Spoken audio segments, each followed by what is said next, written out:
the steaks, we've got a couple of ribeyes and a couple of fillets. One of my general rules is I try not to grill anything much less than a couple inches thick. So if you can stand it up on end like this, that's a good thing. When you select your steaks, you want to look for some good marbling. This is the ribeye here. It's going to have a little extra marbling, just the way it is. It's a ribeye, but you can tell from these little fat strands. And then over to the fillet, some nice marbling going on as well. And it's not going to make for a gristly steak because this fat's going to render as it heats up. It's going to give you the flavor. So, as for seasoning purposes, kosher salt, big fan of it. This is a finishing salt. It's called Fleur de Sel. We're going to put this on at the very end. There was one rule that I truly believe in is not to marinate your steak. Your high quality steaks, don't marinate them. You can put some flavor on them as you cook them, which is what we're going to do here. We've got like a soy and ginger and chili solution going on there that we're going to grill as we cook it. But I'm not going to marinate them because you're going to draw out the moisture from the salt and the marinade. Rubbing down some olive oil gently or slightly, not a whole lot. You don't want too much oil so you don't get a flare up. But I like to season up high so that it kind of falls like raindrops on the meat, nice and even. And then whole peppercorns is extremely important, fresh pepper. Kind of pack it in. Then we've got this solution here. We're just gonna kind of rub on there. Again, you can go to the grill just like this and it's gonna be awesome. But the flavors we're after tonight, I want to do a little more. All right, we're outside. We've got the steak seasoned. We've got some asparagus ready to go on the grill, which I just seasoned with olive oil, balsamic vinegar, and some salt and pepper. And we got some pineapple that I use the same flavoring that we did on the steaks. So I absolutely love the convenience of a gas grill. However, I truly love the flavor of charcoal as well. So I bring in the best of both worlds.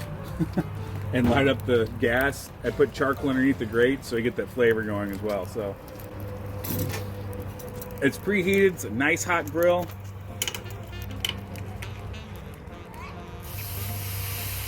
Should have a nice sizzle when it goes on.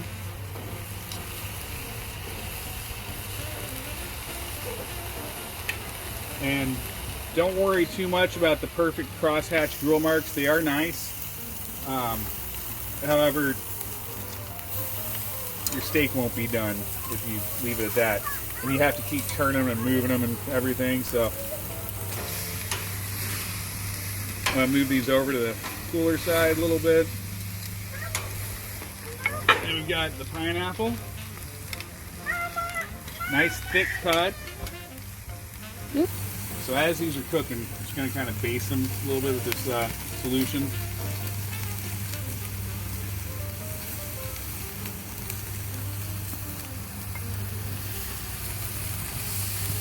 Moist.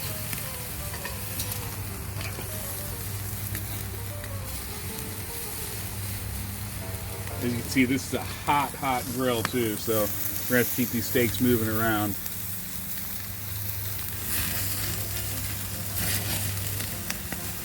That flare up around the ribeye is going to be the fat rendering off of it. Fillets are a lot much more leaner cut of meat. I'm going to move them up here.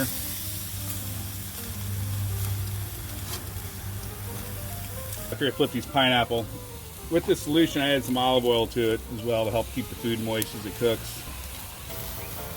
So we've got some good markings on here. I want them to keep cooking, but I don't want them to burn. Especially with this flavoring that we're using to season them with.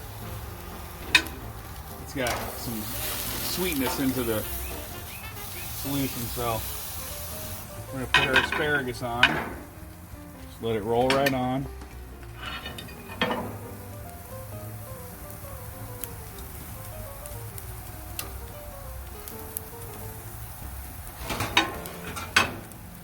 shut the hatch.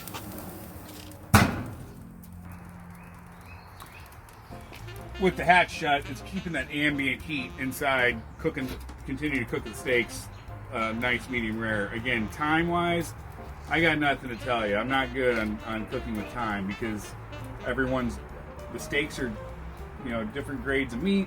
The steaks, the grill is different. The preheating of the grill is different. So you can't cook on time. Asparagus has some nice color to it. It's also going to carry over. The asparagus is going to carry over because it's so small. And kind of piling them up. So far we've got our beautiful glazed grilled asparagus, grilled pineapple, grilled asparagus, and our steaks just kind of starting to rest up there a little bit. So another thing I'll do is go by feel. If it's, you can feel, I don't mean to sound like this, but if it's fleshy, if it's like flesh, right? Raw flesh, it's going to be rare. And this is a little fleshy, so it's a good solid rare, but we want to go medium rare. The ribeyes, kind of the same thing. If you touch by the side, and you got to use your fingers. When we're cooking on the line and stuff, we got gloves on, we're keeping ourselves protected and everything. But you got to use your hands. A little spongy, a little fleshy.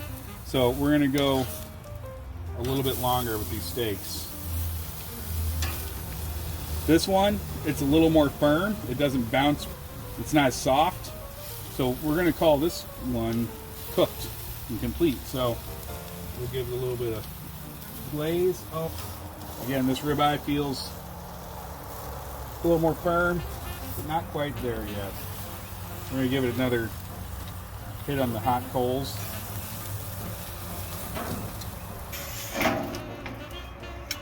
All right, all our steaks and stuff are finished. Oh, those look good. So we're gonna go inside and plate these things. Got fresh Caesar salad and some of this lettuce here, these beautiful red romaines, actually grew in the garden outside in the backyard, so pretty cool.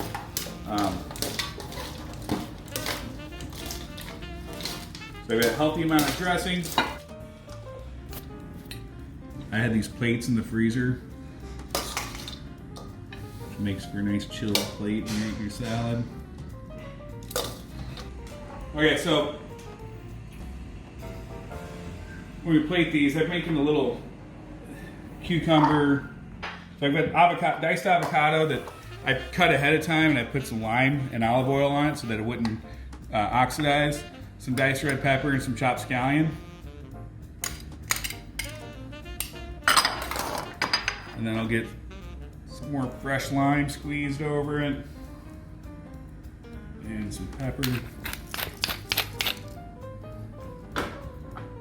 And a little bit of fleur de sel.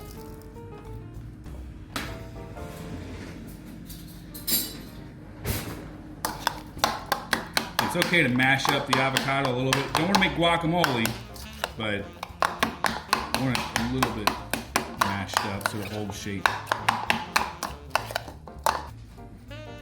Do the big fat ribeye first. Right alongside like that.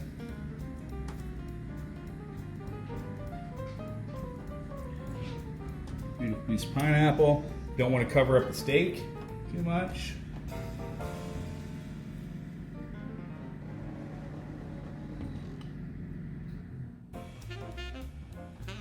Asparagus kind of hanging out, and then some carrots kind of interlaced in there. These I just kind of cut, seasoned olive oil, and roasted in the oven for a little bit. Oh, I made these little Reggiano crisps too. This is so simple. Grated Reggiano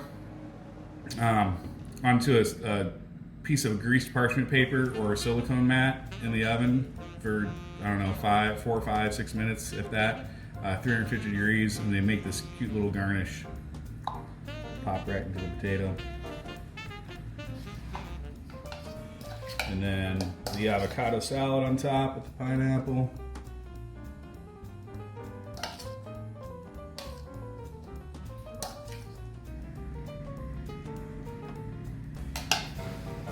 And then I mentioned having that fleur de sel at the very last second.